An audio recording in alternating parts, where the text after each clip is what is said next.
What's up, family? Welcome back to the Stop Sinking Show, where we go from struggle to flow.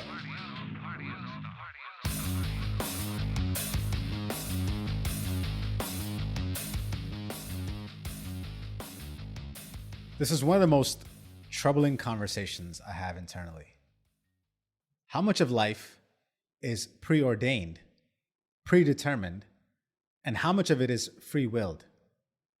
If I sit long enough, I can make an argument for both sides of the table. There's a deep, visceral part of me that fights the idea that we don't have a choice in the way that things turn out to be. That somehow we are born under certain planetary alignments.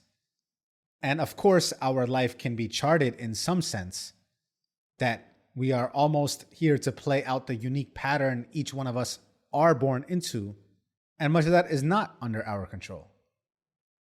Let's make the case for the fate side of things first, and then I will try to poke holes in it with what I would like to believe. Whether you get your concept of fate from religion, astrology, or quantum mechanics, there is a strong case to be made for how many things are preordained. Religious thinkers will tell you that God has already outlined the roles for us to play before we were sent here. Astrologers will tell you that the time and place of birth, with the coinciding planets and the trajectory they go on through your living years, have a large impact on what themes dominate our lives during those certain periods. And even quantum mechanics, the Looking Glass Project, black holes, and general relativity will tell you that past a certain point, past a certain event horizon, the point of no return, let's say, past that, all space-time curves so severely that every possible path forward leads inevitably back to singularity at the center.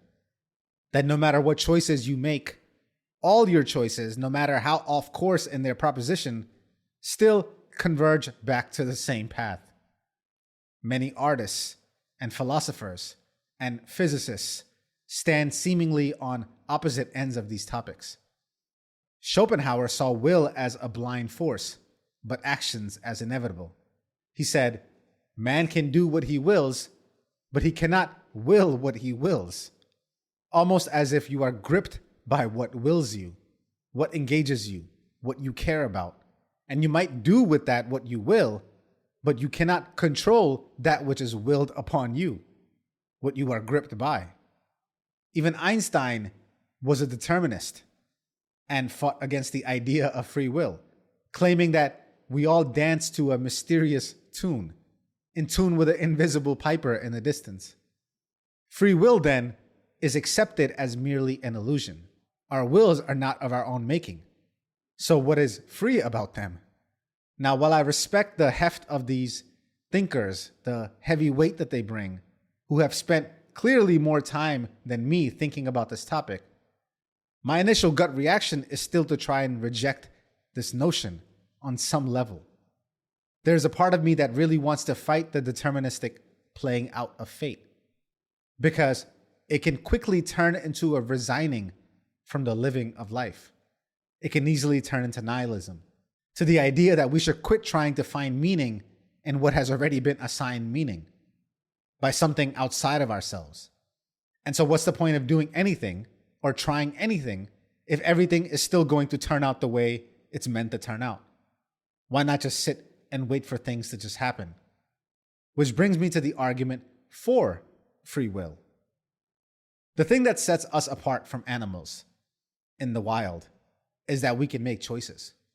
We can choose from right and wrong, just from unjust, moral from sin. Without this, we would be slaves to our instincts, slaves to our desires and our design.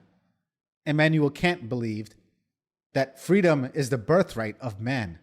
He said that men are condemned to be free, how we are responsible for everything that we do. Dostoevsky takes this internal locus of control to an extreme end and says, every man is responsible for everything that happens to him and everything that happens to everyone else.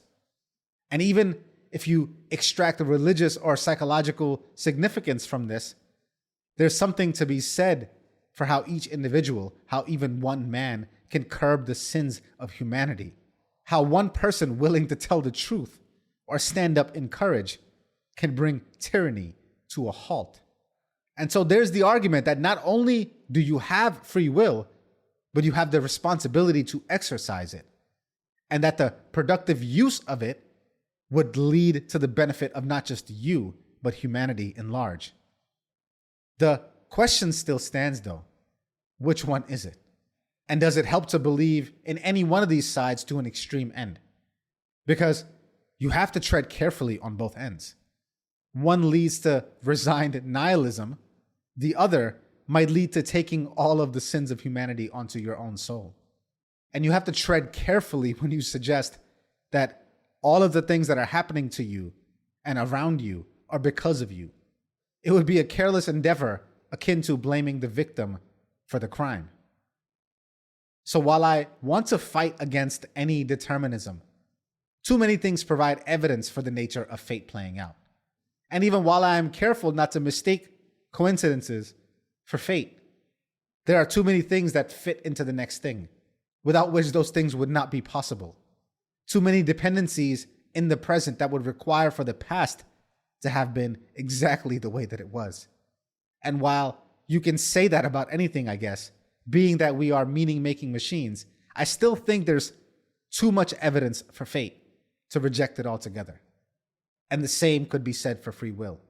There's too much effect that even one decision and choice can have to minimize the impact of what your free will can do in the trajectory of your life.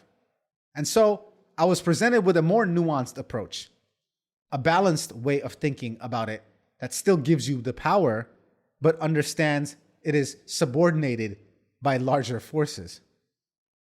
The way I see it, too many things were chosen for us.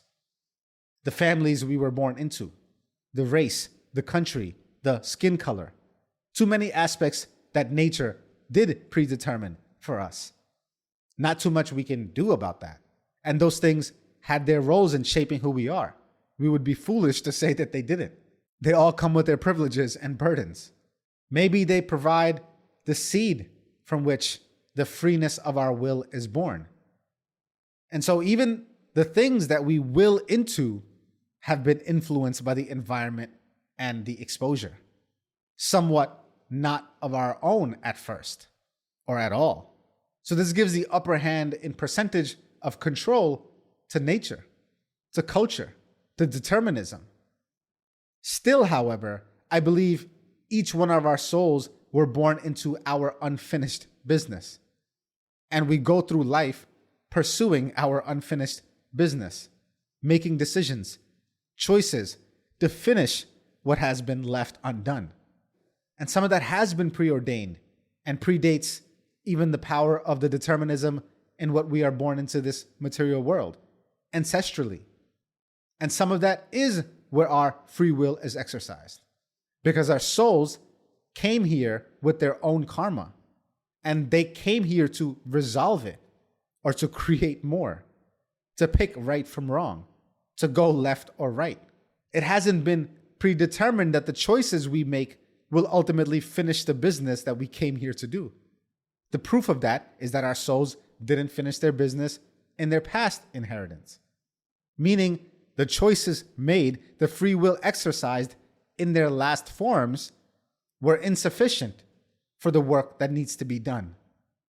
That means even though we have been influenced by greater forces, even those forces can't force us to finish the work we are meant for. That a lot of that has to be chosen, done deliberately, or the soul does not rest. What would be karma then if you didn't get to choose it? So the way I'm trying to see it is that maybe 60, 70, 80% of what we go through is fate, all converging to a point of singularity. However, within the confines of that difference, that extra 40, 30, 20% left over is the room for our free will, the room for our karma, or else you wouldn't create or erase or deal with any karma. If God forced your hand through each thing, it wouldn't be you incurring your karma. It wouldn't be you dealing with your celestial debt or in position to settle your celestial balance.